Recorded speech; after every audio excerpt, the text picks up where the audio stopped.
உங்கள் favourite TV ஷோக்களை இனி miss பண்ண தேவையில்லை. ZEE5 இல் முற்றிலும் இலவசமாக காணுங்கள், இங்கேயும் எப்பொழுதும். வாங்க. வணக்கம். உட்காருங்க.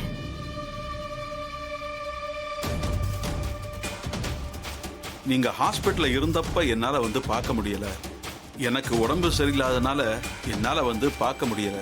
ஆனா அப்பப்ப ரம்யா கிட்ட உங்களை பத்தி விசாரிச்சுக்கிட்டு தான் இருப்பேன். நீங்க நல்லா இருக்கீங்களாமா? நல்லா இருக்கீங்க, ஒன்றும் பிரச்சனை இல்லை. உடம்பு சரியில்லாதப்போ மகன்க மருமகளுங்க எல்லாருமே நல்லா பார்த்துக்கிட்டாங்க.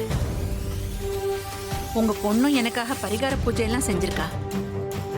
எல்லாரோட பிரார்த்தனையாலையும் வேண்டுதலாலையும் நான் ரொம்பவே நல்லா இருக்கேன். ரொம்ப சந்தோஷம்மா. அப்பா, என்ன சொல்லாம கொள்ளாம திடீர்னு வந்திருக்கீங்க? சொல்லியிருந்தா நானே கூட்டிட்டு வந்திருப்பேனே. இல்லம்மா, கார்த்திக் தீபா கல்யாணம் திரும்பவும் நடக்க போறதா சொல்லியிருந்தேல்ல, அதான் கல்யாண வேலையெல்லாம் எப்படி நடக்குதுன்னு விசாரிச்சுட்டு போகலான்னு வந்தேன். ஆஹா. அப்பா, நீங்க எங்களுக்காக வந்தது ரொம்ப சந்தோஷம்தான். இருந்தாலும் உடம்பு சரியில்லாம இருக்கிற நீங்க ஏன் தனியா வந்தீங்க? அம்மா கூட வந்திருக்கலாம்ல. இல்ல சொல்லியிருந்தா நானே வந்து கூட்டிட்டு வந்திருப்பேன்ல. பரவாயில்ல, விடுமா. ஆமா, கல்யாண வேலையெல்லாம் எப்படிமா போயிட்டு இருக்கு? நல்லா போயிட்டு இருக்கு, எந்த பிரச்சனையும் இல்லை. கல்யாணத்துக்கு நீங்க அவசியம் வரணும். ரம்யாவை மட்டும் அனுப்பிட்டு நீங்க வராம இருந்துடாதீங்க. கண்டிப்பா வரேம்மா. தீபாவும் என் பொண்ணு மாதிரி தானே, அவ கல்யாணத்துக்கு நான் வராம இருப்பேனா? தீபா மாதிரி ஒரு ஃப்ரெண்டு கிடைக்க ரம்யா கொடுத்து வச்சிருக்கணுமா.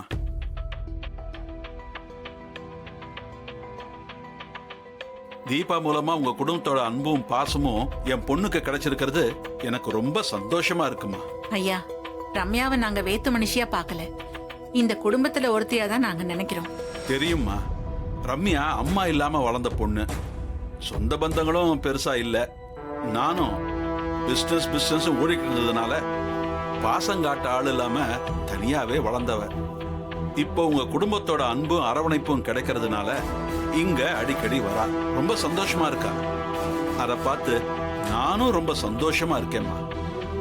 என்ன, இவளுக்கு ஒரு கல்யாணத்தை பண்ணிட்டா நான் நிம்மதியா இருப்பேன்.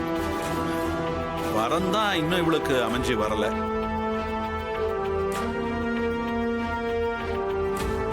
கவலைப்படாதீங்க ஐயா, ரம்யாவும் என்னோட பொண்ணு மாதிரி தான். இந்த கல்யாணம் நல்லபடியா முடியட்டும். அடுத்த ரம்யாவோட கல்யாணத்துக்கு மாப்பிள்ளை பார்க்க ஆரம்பிச்சிடுறேன். கேட்கவே ரொம்ப சந்தோஷமா இருக்குமா. உங்க மூலமா ரம்யாவுக்கு ஒரு நல்ல வாழ்க்கை அமைஞ்சா என் கவலையெல்லாம் போய் நான் நிம்மதியா இருப்பேன்.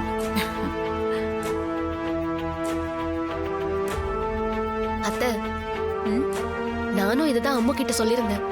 நீங்க நல்லபடியா குணமாகி வீட்டுக்கு வந்ததும் உங்ககிட்ட சொல்லி அம்மாவுக்கு மாப்பிள்ளை பார்த்து கல்யாணம் பண்றதுக்கு ஏற்பாடு பண்றேன்னு. நான் சொல்றதுக்குள்ள நீங்களே இதை பத்தி பேசிட்டீங்க. எங்களோட கல்யாணம் முடிஞ்சதும் அம்மாவுக்கும் அப்படியே கல்யாணத்தை பண்ணி வச்சிடணும். அவளும் சந்தோஷமா இருந்தாதான் எனக்கும் சந்தோஷமா இருக்கும். ZEE5 ஆப்பை டவுன்லோட் செய்து அனைத்து எபிசோடுகளையும் இலவசமாக பாருங்க.